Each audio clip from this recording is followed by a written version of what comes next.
Oh, hey there! Thanks for stopping by. Today we are doing a quick tutorial on buy and build hotkeys.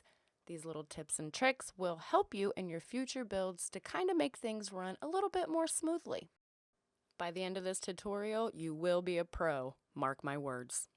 And if you ever forget a hotkey, sometimes if you hover over certain buttons, it'll actually tell you what the key is, which is kind of nice if you're still a beginner at building. And if you are just starting out, don't worry, I'm here to help. And before you know it, you're going to be punching through these hotkeys like some kind of professional builder.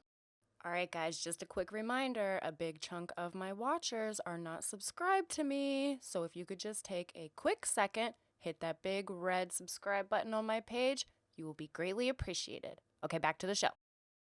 So one of the very first things that I want to cover, because I feel like it is a very important topic to cover, is your camera controls. Because I noticed that not every simmer uses the same camera controls. But if you would like your camera to move around the same way mine is, you just have to switch your camera view to be in the Sims 3 mode.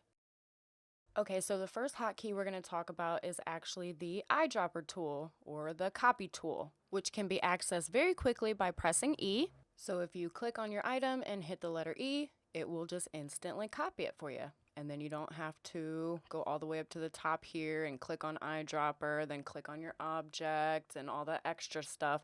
It's just a super fast way to copy your stuff really quick. Up next we have the design tool, which can be quickly accessed by pressing the letter R.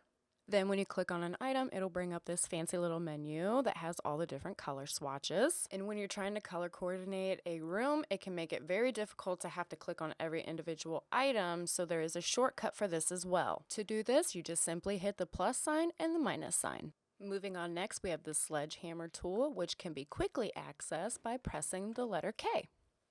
And seriously, these shortcuts are only going to literally cut off a couple seconds here and there from build time, but it'll help, I promise. Okay, so let's start talking about a couple of the hotkeys that are a little bit more tricky to use. So the first kind of sort of difficult hotkey we are going to talk about is the Alt button, which is literally going to be your best friend.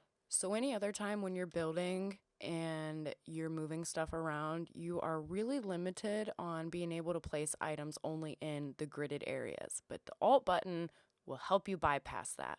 Grab the item you want to move freely, hold the Alt button at the same time, and let the magic happen. Also, just to throw this in there, the reason my items are kind of running through each other is because I'm using the Move Objects On cheat, which I can actually put in the description below if you guys want to use it as well. So we all know to quickly paint a room, you can hold down the Shift button, right? But what if you only want to paint one wall? Well, again, the good old Alt button comes into play, because if you click the wallpaper on a wall, holding the Alt button at the same time, it will only color that one selected wall.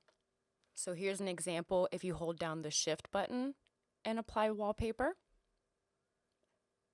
And then here's an example if you hold the Alt button and try to place a wallpaper. Up next we have my personal favorite set of hotkeys, which is the number 9 and 0.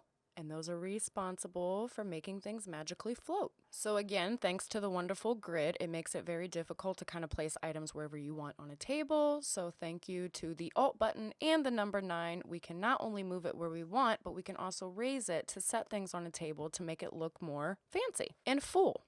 So for example, we'll just take this penguin and we will put him underneath the table. And yes, he will just go on the table normally, but I want to show you how we can kind of freely move him around the table. So it's best to place him on the ground, rise them up, and then use the Alt button to kind of move them where you want them to go on the table. And it works perfect.